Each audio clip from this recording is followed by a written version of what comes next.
Stable housing is one of the hardest problems modern nations face.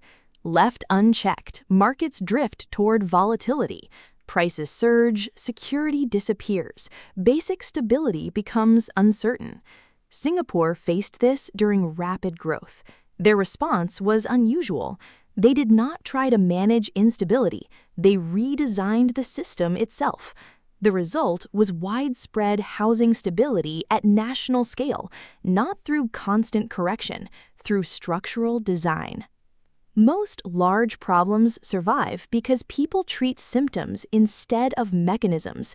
Housing instability triggers predictable responses, subsidies, incentives, temporary relief, but the core system stays untouched. That is the flaw.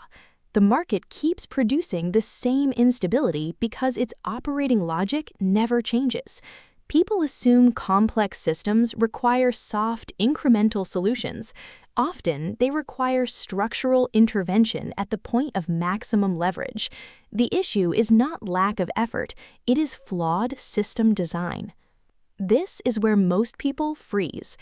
But at Solver Studio, we go to our toolkit, the Solvers 6.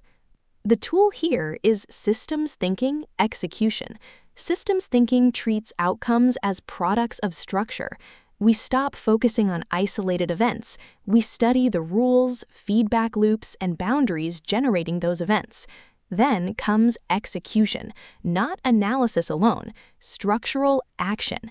The objective is leverage, small interventions that permanently change system behavior. First, map the current system. Track resources, decisions, constraints, consequences. In housing, that means population growth, land allocation, supply, pricing. Then, identify the system's core objective. Many housing markets optimize for wealth creation. Singapore optimized for stability. That single rule changes the entire structure. The system always moves toward what it was designed to reward. Next, isolate the destabilizing feedback loops. In volatile markets, rising prices fuel speculation. Speculation drives prices higher still. The system amplifies itself. Singapore interrupted that loop directly. Land supply was controlled. Core pricing mechanisms were stabilized. Not temporary adjustment, structural redesign. One feedback loop was replaced with another. Chaos was replaced with stability.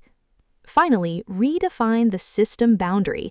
What remains exposed to volatility? What gets brought under structural control? Singapore moved housing stability inside the boundary through direct regulation. That decision created permanence. They stopped reacting to external instability. They changed the internal architecture producing the outcome. That is structural thinking. Singapore's housing system demonstrates a simple principle. Stable outcomes come from intentional design. Systems thinking maps the rules, feedback loops, and boundaries creating instability. Execution turns structural insight into irreversible action. The goal is not symptom management, it's redesigning the engine producing the symptoms. The same principle applies to personal finance. Most people try to save money through constant restraint. That's symptom management. Systems thinking asks what structural rule creates stability automatically. One example, a fixed transfer to savings the moment income arrives. Now, savings moves outside emotional decision-making. One rule changes the entire system. Small structural shifts create disproportionate stability. Persistent instability is rarely an effort failure. It's usually a design failure. When the same outcome repeats, study the structure producing it. Systems thinking reveals the engine. Execution changes it. We stop fighting symptoms. We redesign environments. That's how lasting stability is built.